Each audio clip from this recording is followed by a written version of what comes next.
ಓಂ ನಮೋ ಲಕ್ಷ್ಮೀ ನಾರಸಿಂಹಾಯ ನಮಃ. ಓಂ ನಮೋ ಲಕ್ಷ್ಮೀ ನಾರಸಿಂಹಾಯ ನಮಃ ಅನ್ನುವ ಒಂದು ಮಂತ್ರದೊಂದಿಗೆ ಇವತ್ತು ನಿಮ್ಮೊಂದಿಗೆ ಬಂದಿದ್ದೀನಿ. ಎಲ್ಲ ಹೇಗಿದ್ದೀರಿ? ಇವಾಗ ಎಲ್ಲ ಜಾತ್ರೆಗಳ ಸಮಯ.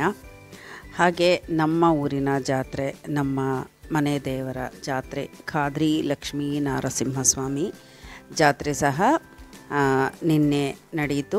ಇನ್ನು ಬ್ರಹ್ಮೋತ್ಸವಗಳು ಮುಂದುವರಿತಾ ಇದೆ. ಆ ಬಗ್ಗೆ ಒಂದು ಸಣ್ಣ ಮಾಹಿತಿಯೊಂದಿಗೆ ನಿಮಗೆ ಈ ದೇವಾಲಯದ ಪರಿಚಯ ಮತ್ತು ಇತಿಹಾಸ ನನಗೆ ಗೊತ್ತಿರುವ ರೀತಿಯಲ್ಲಿ ನಿಮಗೆ ತಿಳಿಸುವಂತಹ ಪ್ರಯತ್ನವನ್ನು ಮಾಡ್ತೇನೆ. ಬನ್ನಿ ಫ್ರೆಂಡ್ಸ್, ಇವತ್ತು ನಾವು ಅನಂತಪುರಂ ಡಿಸ್ಟ್ರಿಕ್ಟ್, ಆಂಧ್ರ ಪ್ರದೇಶ ಮತ್ತು ಕರ್ನಾಟಕ ಗಡಿ ಭಾಗದಲ್ಲಿರ್ತಕ್ಕಂತಹ ಶ್ರೀ ಖಾದ್ರಿ ಲಕ್ಷ್ಮೀ ನಾರಸಿಂಹಸ್ವಾಮಿ ದೇವಾಲಯದ ಬಗ್ಗೆ ಮಾಹಿತಿಯನ್ನು ಕೊಡ್ತೇನೆ. ಈ ದೇವಾಲಯ 13ನೇ ಶತಮಾನದ ದೇವಾಲಯವಾಗಿದ್ದು, ಈ ದೇವಾಲಯದಲ್ಲಿ ಲಕ್ಷ್ಮೀ ನಾರಸಿಂಹಸ್ವಾಮಿ ಪ್ರಹ್ಲಾದರ ಜೊತೆಯಲ್ಲಿ ಒಂದು ದರ್ಶನ ನೀಡ್ತಾ ಇರ್ತಕ್ಕಂಥದ್ದು ಇಡೀ ಭಾರತದಲ್ಲೇ ಮಹತ್ವಪೂರ್ಣವಾದಂತಹ ಒಂದು ದೇವಾಲಯ ಆಗಿದೆ. ಇನ್ನೆಲ್ಲೂ ಈ ರೀತಿಯಾದಂತಹ ದೇವಾಲಯ ಅಥವಾ ವಿಗ್ರಹವನ್ನು ನೋಡಲು ಸಾಧ್ಯವಿಲ್ಲ. ಇದು ಸಾಲಿಗ್ರಾಮದಲ್ಲಿ ವಿಗ್ರಹ ಆಗಿರುತ್ತೆ. ಅಷ್ಟಭುಜಗಳಿಂದ ಕಂಗೊಳಿಸ್ತಾ ಇರ್ತಕ್ಕಂತಹ ಲಕ್ಷ್ಮೀ ನಾರಸಿಂಹಸ್ವಾಮಿ ಬಹಳ ಅದ್ಭುತವಾಗಿರ್ತಕ್ಕಂತಹ ದರ್ಶನವನ್ನು ಇಲ್ಲಿ ಕೊಡ್ತಾರೆ. 2 ಕೈಗಳಿಂದ ಹಿರಣ್ಯಕಶಿಪುವನ್ನು ತೊಡೆಯ ಮೇಲೆ ಹಾಕ್ಕೊಂಡು ಹೊಟ್ಟೆ ಬಗೆಯುವಂತಹ ಚಿತ್ರಣ ಸಹ ಇಲ್ಲಿ ನಾವು ನೋಡಬಹುದು. ಇಲ್ಲಿ ಎದುರಿಗೆ ಕಾಣಿಸ್ತಾ ಇರ್ತಕ್ಕಂತಹ ಧ್ವಜಸ್ತಂಭ ಯಾವುದೇ ಆಧಾರ ಇಲ್ದಿರ ಕೇವಲ ಒಂದು ಕಲ್ಲಿನ ಮೇಲೆ ನಿಂತಿರೋದು ಇಲ್ಲಿ ಒಂದು ವಿಶೇಷ. ಇಲ್ಲಿ ಎಲ್ಲ ಹೆಣ್ಮಕ್ಳು ದೀಪವನ್ನು ಬೆಳಗಿ ದೇವರನ್ನು ಪ್ರಾರ್ಥನೆ ಮಾಡ್ತಾರೆ. ಇತ್ತೀಚೆಗಷ್ಟೇ ಈ ಒಂದು ಸಂಪ್ರದಾಯ ರೂಢಿಗೆ ಬಂದಿದೆ. 365 ಬತ್ತಿಗಳಿರುವಂತಹ ದೀಪವನ್ನು ಬೆಳಗಿದರೆ ನಾವು ದಿನಾ ಭಗವಂತನನ್ನು ಒಂದೊಂದು ದೀಪದಲ್ಲಿ ಬೆಳಗುವ ರೀತಿಯಲ್ಲಿ 360 ಬತ್ತಿಗಳ ದೀಪವನ್ನು ಇಲ್ಲಿ ಬೆಳಗ್ತಾ ಇದ್ದಾರೆ. ಇಲ್ಲಿ ಎದುರುಗಡೆನೇ ನೋಡ್ಬೋದು, ಇದು ಆ ಕಲ್ಲಿನ ಮೇಲೆ ಧ್ವಜಸ್ತಂಭ ನಿಂತಿದೆ. ಎದುರುಗಡೆ ಗರುಡ, ಸಾಮಾನ್ಯ ವಿಷ್ಣು ದೇವಾಲಯಗಳಲ್ಲಿ ಗರುಡ ವಾಹನ ಇರುತ್ತೆ, ಗರುಡ ದೇವರು ಇರ್ತಾರೆ. ರಥವನ್ನು ಎಳಿತಕ್ಕಂತಹ ಬಹಳ ದಪ್ಪವಾಗಿರ್ತಕ್ಕಂತಹ ಒಂದು ಹಗ್ಗ ಸಹ ಇಲ್ಲಿ ನೀವು ನೋಡಿದಿರಿ. ಹಾಗೆ ದೇವರ ಒಂದು ಗರ್ಭಾಲಯ ಸುತ್ತಲೂ ಇರಬಹುದು ಅಥವಾ ಪ್ರಾಕಾರದ ಸುತ್ತಲೂ ದಶಾವತಾರಗಳು ಹಾಗೂ ಅನೇಕ ದೇವರ ಚಿತ್ರಗಳನ್ನು ಬಿಡಿಸಿದ್ದಾರೆ. ಅದ್ಭುತವಾಗಿರ್ತಕ್ಕಂತಹ ಈ ಚಿತ್ರಗಳನ್ನು, ದೇವರುಗಳನ್ನು ನೋಡಬಹುದು. ಇದು ತುಂಬ ಹಳೆ ಚಿತ್ರಗಳು, ಆದರೂ ಸ್ವಲ್ಪ ರಂಗು ಮಾಸಿದೆ. ಆದ್ರೂ ಇಲ್ಲಿ ಗೋಶಾಲೆ ಸಹ ಇದೆ ಮತ್ತು ಸಾಮೂಹಿಕ ವಿವಾಹಗಳನ್ನು ಸಹ ಇಲ್ಲಿ ಮಾಡೋದು ಒಂದು ವಿಶೇಷ ಬಿಡಿಸಲಾಗಿದೆ. ಈ ಕಂಬ ಬಹಳ ವಿಶೇಷವಾಗಿರೋದು ನಾನು ಹೇಳಿದೆ. ಎಲ್ಲರೂ ಇಲ್ಲಿ ಪ್ರೇ ಮಾಡ್ತಾ ಇದ್ದಾರೆ. ನಂತರ ತೆಂಗಿನಕಾಯಿ ಹೊಡೆಯುವಂತಹ ಜಾಗ ಸಹ ಇದೆ ಮತ್ತು ಕಚೇರಿ ಇದೆ. ನಾವು ಸೇವೆಗಳನ್ನು ಅಥವಾ ಅರ್ಚನೆ, ಅಭಿಷೇಕ, ದೇವರಿಗೆ ಬಟ್ಟೆ ಕೊಡುವಂತಹ ಸೇವೆಗಳ ಮಾಡುವಂತಹ ಒಂದು ಕಚೇರಿನೂ ಇದೆ. ಬಹಳ ಅದ್ಭುತವಾದಂತಹ ದೇವಾಲಯ, ಬಹಳ ವಿಶೇಷವಾಗಿರ್ತಕ್ಕಂತಹದ್ದು, ವಿಶಾಲವಾಗಿರ್ತಕ್ಕಂತಹ ಈ ದೇವಾಲಯ ಅನ್ನಿಸಬೇಕು. ಪೂರ್ವಕಾಲದಲ್ಲಿ ದೇವರನ್ನು ಅರ್ಚನೆ, ಅಭಿಷೇಕ ಮಾಡ್ತಕ್ಕಂತಹ ಒಂದು ಅರ್ಚಕರು ದಿನ ಪೂಜೆ ಮಾಡ್ತಾ ಇರ್ತಾರೆ. ಆ ಸಂದರ್ಭದಲ್ಲಿ ಕೆಳಗಡೆಯಿಂದ ಎಲ್ಲೋ ಒಂದು ತುಂಬ ಸುವಾಸನೆ ಬರ್ತಾ ಇರುತ್ತೆ ಮತ್ತು ಒಂದು ಭಕ್ಷ್ಯಗಳ ಸುವಾಸನೆ ಬರ್ತಾ ಇರುತ್ತೆ, ಗಂಧ ಸಾಂಬ್ರಾಣಿಗಳ ಪರಿಮಳ ಬರ್ತಾ ಇರುತ್ತೆ. ಅದು ಎಲ್ಲಿಂದ ಬರ್ತಾ ಇದೆ ಅನ್ನೋದು ಅವರಿಗೆ ಅರ್ಥ ಆಗೋದಿಲ್ಲ. ಅವರು ಅದು ಎಲ್ಲಿಂದ ಬರ್ತಾ ಇದೆ ಅನ್ನೋದರ ಬಗ್ಗೆ ತಿಳಿದುಕೊಳ್ಳುವ ಪ್ರಯತ್ನದಲ್ಲಿ ಅವರಿಗೆ ಗೊತ್ತಾಗಿದ್ದು, ಅನೇಕ ಋಷಿಮುನಿಗಳು, ದೇವತೆಗಳು, ಮಹಾವಿಷ್ಣುವಾದಂತಹ ಶ್ರೀ ನಾರಸಿಂಹರನ್ನು ಪೂಜೆ ಮಾಡ್ತಾ ಇದ್ದಾರೆ ಅನ್ನೋದು ಅವರ ಅರಿವಿಗೆ ಬರುತ್ತೆ. ಆದರೆ ಅವರು ಯಾರ ಹತ್ರನೂ ಹೇಳ್ಕೊಳ್ಳೋದಿಲ್ಲ, ಹಾಗೆ ಪೂಜೆಗಳನ್ನು ಮಾಡ್ಕೊಂಡು ಹೋಗ್ತಾ ಇರ್ತಾರೆ. ಒಂದು ದಿವಸ ಅವರ ಮಗ ಚಿಕ್ಕವನ ಇರ್ತಾನೆ, ಒಂದು 7-8 ವರ್ಷದ ಹುಡುಗ ಆಗಿರ್ತಾನೆ. ಅವರು ಒಂದು ಸಂದರ್ಭದಲ್ಲಿ ಪೂಜೆ ಮಾಡಬೇಕಾಗಿ ಬರುತ್ತೆ. ಆವಾಗ ಅವರು ಮಗನನ್ನು ಕಳಿಸ್ತಾರೆ, ಇಲ್ಲಿ ಪೂಜೆ ಮಾಡ್ಕೊಂಡು ಬಾ ಅಂತ. ಅವರು ಒಂದು ದೇವರಿಗೆ ನೈವೇದ್ಯವನ್ನು ಕಳಿಸ್ತಾರೆ. ಪೂಜೆ ಮಾಡಬೇಕಾದ್ರೆ ಅವರು ಇನ್ನೂ ನೈವೇದ್ಯನೇ ಮಾಡಿರಲ್ಲ, ಆ ಚಿಕ್ಕ ಬಾಲಕನಾಗಿರ್ತಕ್ಕಂತಹ ಅವರು. ಆದರೆ ತುಂಬ ಘಮಿಘಮಿಸುವಂತಹ ವಾಸನೆಗಳೆಲ್ಲ ಬರ್ತಾ ಇರೋದ್ರಿಂದ, ಚಿಕ್ಕ ಬಾಲಕ ಆಗಿರೋದ್ರಿಂದ ತುಂಬ ಕ್ಯೂರಿಯಾಸಿಟಿ ಇರುತ್ತೆ. ಅವರು ಏನು ಮಾಡ್ತಾರೆ, ಎಲ್ಲಿಂದ ವಾಸನೆ ಬರ್ತಾ ಇದೆ ಅಂತ ಆ ವಾಸನೆಯ ಜಾಡನ್ನು ಇಟ್ಕೊಂಡು ಹೋದಾಗ ಅವರಿಗೆ ಒಂದು ಪಾತಾಳ ಅಂತರ್ಗುಹೆ ಸಿಕ್ಕತ್ತೆ, ಸೊರಂಗ ಮಾರ್ಗ ಸಿಕ್ಕತ್ತೆ. ಸೊರಂಗದಲ್ಲಿ ಹೋಗಿ ನೋಡಿದಾಗ ಅನೇಕ ಋಷಿಮುನಿಗಳು, ದೇವತೆಗಳು ಎಲ್ಲ ಮಹಾವಿಷ್ಣುವನ್ನು ಎಕ್ಸೈಟ್ಮೆಂಟ್ ಆಗ್ತಾಯಿದೆ, ಪೂಜಿಸ್ತಾ ಇರ್ತಾರೆ. ಅದನ್ನು ನೋಡಿ ಆ ಬಾಲಕ ಧನ್ಯ ಆಗ್ತಾನೆ. ಗೇಟಲ್ಲಿರ್ತಕ್ಕಂತಹ ಒಬ್ಬ ಋಷಿ ಹೇಳ್ತಾರೆ, ನೀವು ಇಲ್ಲಿ ನಡೆದಿರ್ತಕ್ಕಂತಹ ವಿಷಯವನ್ನು ಯಾರಿಗೂ ಹೇಳಬೇಡಿ ಅಂತ ಹೇಳಿ ಕಳಿಸ್ತಾರೆ. ಆದರೆ ಆ ಬಾಲಕನಿಗೆ ಅದೇ ಮನದಲ್ಲಿ ಬರ್ತಾ ಇರುತ್ತೆ, ಆ ದೃಶ್ಯಗಳೇ ಪದೇ ಪದೇ ಬರ್ತಾ ಇರುತ್ತೆ.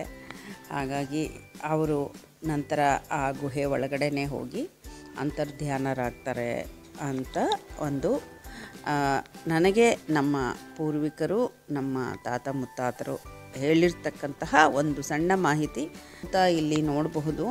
ಇಲ್ಲಿ ಸಾಸುಲ್ ಚಿನ್ನಮ್ಮ ಅಂತ ಹೇಳ್ತಾರೆ ನೋಡಿ. ಅವರು ಊಟವನ್ನು ತಗೊಂಡು ಹೋಗ್ತಾ ಇರ್ತಕ್ಕಂತಹ ಅದು ಪಾತ್ರೆ. ಇದು ಸುಮಾರು ಈ ಪಾತ್ರೆಯಲ್ಲಿ 1000 ಜನಕ್ಕೆ ಊಟವನ್ನು ಬಡಿಸ್ತಾಯಿದ್ರು. ಆ ತಾಯಿ ಅದನ್ನು ತಗೊಂಡು ಹೋಗಿ ಹೊಲಗಳಲ್ಲಿ ಕೆಲಸ ಮಾಡ್ತಕ್ಕಂಥವ್ರಿಗೆ ಅದನ್ನು ಮಾಡ್ತಾ ಇರ್ತಕ್ಕಂಥ ಪಾತ್ರೆ. ಈಗಲೂ ಅದನ್ನು ನೋಡ್ಬೋದು. ಇದು ದೇವಾಲಯಕ್ಕೆ ಹೋದಾಗ ಸಾಸುಲ್ ಚಿನ್ನಮ್ಮನ್ನ ನೆನೆಸ್ಕೋಬೇಕು, ಅವ್ರ ದರ್ಶನ ಪಡಿಬೇಕು ಅಂತಾರೆ. ಸ್ಟಾರ್ಟಿಂಗ್ ಹೋಗಿದ ತಕ್ಷಣ ಇರೋದು ಸಾಸುಲ್ ಚಿನ್ನಮ್ಮ ಅಂತಾರೆ. ಈಗ ನಾವು ಆಂಡಾಳ್ ಅಂತ ಕರಿತೀವಿ ಅನಿಸುತ್ತೆ. ಇಲ್ಲ ಅಂದರೆ ಮನೆಯಲ್ಲಿ ಜಿರಳೆ ಹಲ್ಲಿಗಳು ಕಾಣಿಸುತ್ತೆ ಅಂತ ನಮ್ಮ ಅತ್ತೆ ಹೇಳ್ತಾಯಿದ್ರು.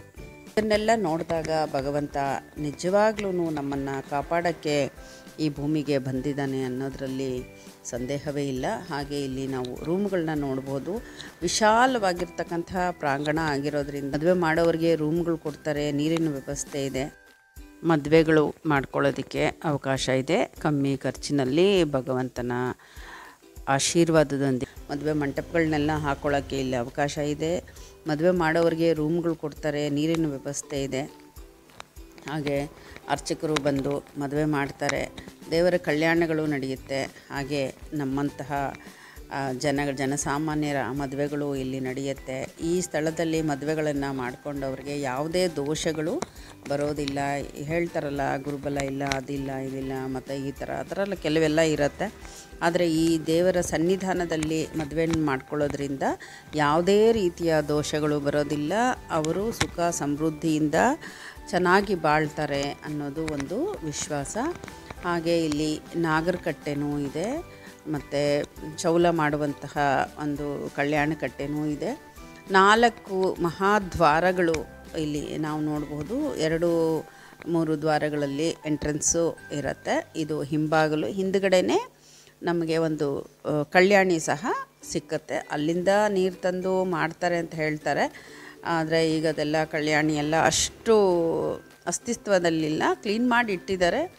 ಮೊದಲ ಥರ ಯಾರು ಹೋಗಿ ಸ್ನಾನಗಳು ಮಾಡ್ಕೊಂಬಂದು ಇಲ್ಲಿ ಮಾಡೋದನ್ನು ನಾನು ಕಾಣಲಿಲ್ಲ.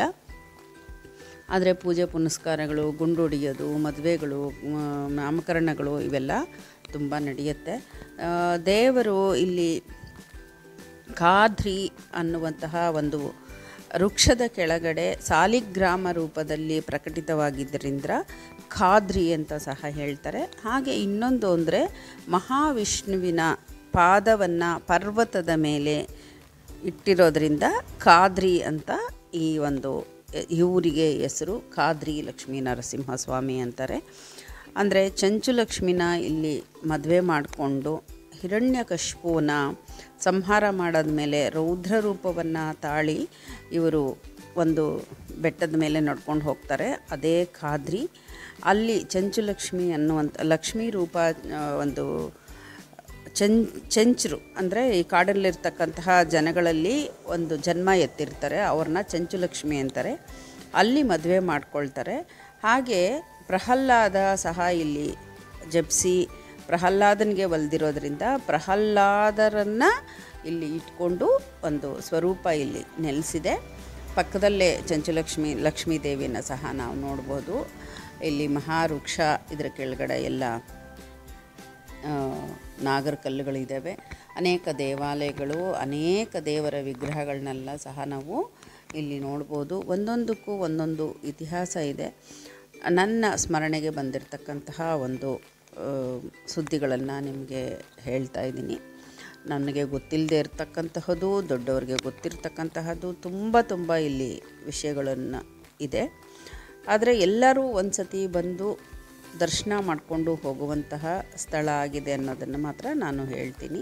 ನವನಾರಸಿಂಹಗಳಲ್ಲಿ ಖಾದ್ರಿ ಲಕ್ಷ್ಮೀ ನರಸಿಂಹಸ್ವಾಮಿ ಸಹ ಒಂದು ದೇವಾಲಯ ಆಗಿದೆ. ಇಲ್ಲಿಗೆ ಸುಮಾರು ಒಂದು 3 ದಿಕ್ಕಿನಲ್ಲಿ 3 ದೇವಾಲಯಗಳಿದೆ ಅಂತ ಹೇಳ್ತಾರೆ. ಹಿರಿಯರು ಹೇಳ್ತಾರೆ. ತುಂಬ ಒಳ್ಳೆಯ ದೇವಸ್ಥಾನ, ಎಲ್ಲರೂ ಒಂದು ಸತಿ ಭೇಟಿ ಮಾಡ್ಬೋದು. ಬೆಂಗಳೂರಿನಿಂದ ರೈಲು ಮಾರ್ಗವಾಗಿ ಸಹ ಬರ್ಬೋದು, ಬಸ್ ಮಾರ್ಗವಾಗಿ ಸಹ ಬರ್ಬೋದು. ಬೆಂಗಳೂರಿನಿಂದ ಡೈರೆಕ್ಟಾಗಿ ನಿಮಗೆ ಬಸ್ಸುಗಳು ಸಿಕ್ಕುತ್ತೆ, ಬಸ್ ಸ್ಟ್ಯಾಂಡಿಂದನೇ ಕದ್ರಿಗೆ ಬಸ್ ಸಿಕ್ಕುತ್ತೆ. ಅಲ್ಲಿಂದ ಸಹ ನಿಮಗೆ ಬೆಂಗಳೂರಿಗೆ ಬಸ್ಸುಗಳು ಯಥೇಚ್ಛವಾಗಿ ಸಿಕ್ಕುತ್ತೆ. ಟ್ಯಾಕ್ಸಿ ಎಲ್ಲ ಮಾಡ್ಕೊಂಡು ಬರ್ಬೋದು. ಸುಮಾರು ಒಂದು ಬೆಂಗಳೂರಿನಿಂದ 150 ಕಿಲೋಮೀಟರ್ 160 ಕಿಲೋಮೀಟರ್ ದೂರದಲ್ಲಿ ಈ ದೇವಾಲಯ ಸ್ಥಿತವಾಗಿದೆ. ಹಾಗೆ ನೀವು ನೋಡ್ತೀನಿ ಅಂತಂದರೆ ಸುತ್ತಲೂ ಒಂದು ತಿಮ್ಮಮ್ಮ ಮರಿಮಾನು ಅಂತಾರೆ. ಅಂದರೆ ಅದು ಗಿನ್ನಿಸ್ ವರ್ಲ್ಡ್ ರೆಕಾರ್ಡ್ ಆಗಿದೆ. Big banyan tree. ಇದು ಸುಮಾರು 7 ಎಕರೆ ಜಾಗ ವಿಸ್ತೀರ್ಣದಲ್ಲಿ ಸುಮಾರು 7,000 ಬೇರುಗಳನ್ನು ಬಿಟ್ಟು ವಿಶಾಲವಾಗಿ ಹರಡಿರ್ತಕ್ಕಂತಹ ಈ ಮರ ಗಿನ್ನಿಸ್ ವರ್ಲ್ಡ್ ರೆಕಾರ್ಡು.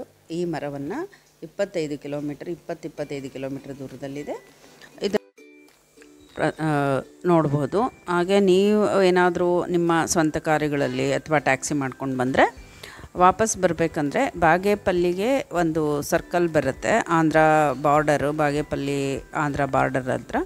ಅಲ್ಲಿ ನೀವು ಟರ್ನ್ ಮಾಡಿಕೊಂಡ್ರೆ ಲೇಪಾಕ್ಷಿ ಸಹ ಅಲ್ಲಿಂದ ಹತ್ತಿರನೇ ಆಗುತ್ತೆ. ಒಂದು 7-8 ಕಿಲೋಮೀಟರ್ ದೂರದಲ್ಲಿ ಅದು ವರ್ಲ್ಡ್ ರೆಕಾರ್ಡ್ ಆಗಿರ್ತಕ್ಕಂತಹ ಲೇಪಾಕ್ಷಿ ಅದ್ಭುತವಾಗಿರ್ತಕ್ಕಂಥ ದೇವಾಲಯ.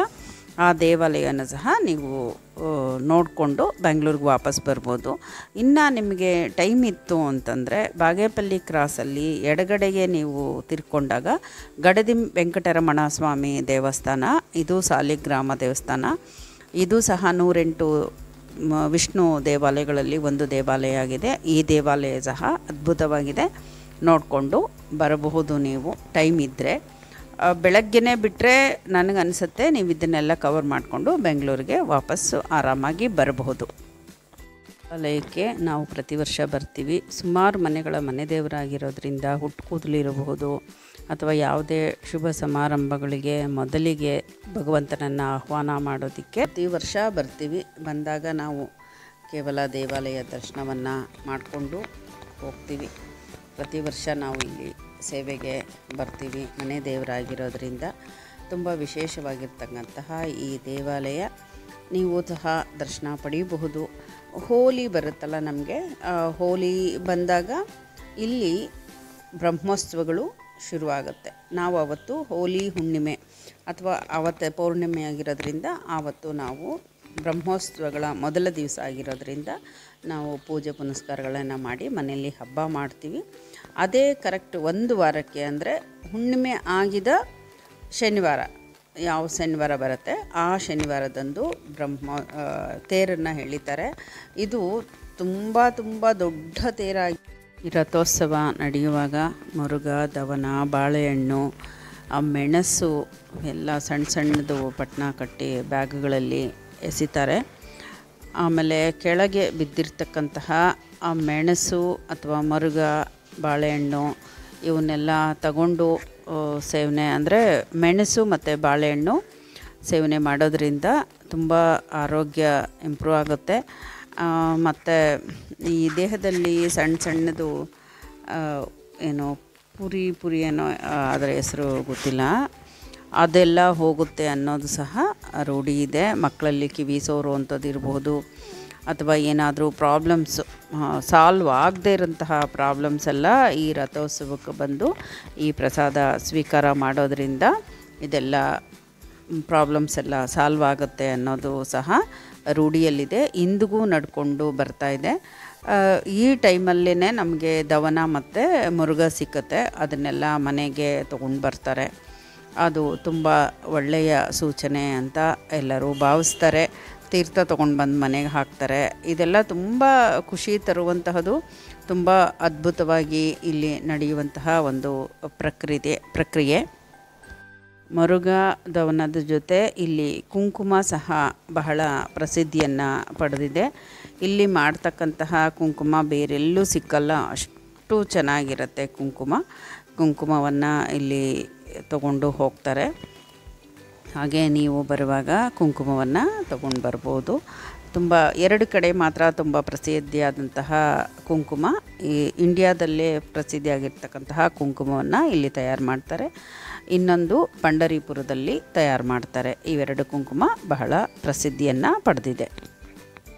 ಇನ್ನೊಂದು ವಿಶೇಷ ಏನಪ್ಪ ಅಂತಂದರೆ, ನೀವು ದೇವರ ದರ್ಶನ ಮಾಡಿಕೊಂಡು ಹೊರಗೆ ಬಂದಾಗ ಭಗವಂತ ಭಿಕ್ಷುಕನ ರೂಪದಲ್ಲಿ ಇಲ್ಲಿ ಇರ್ತಾರೆ ಅನ್ನೋದು ಸಹ ರೂಢಿ ಇದೆ.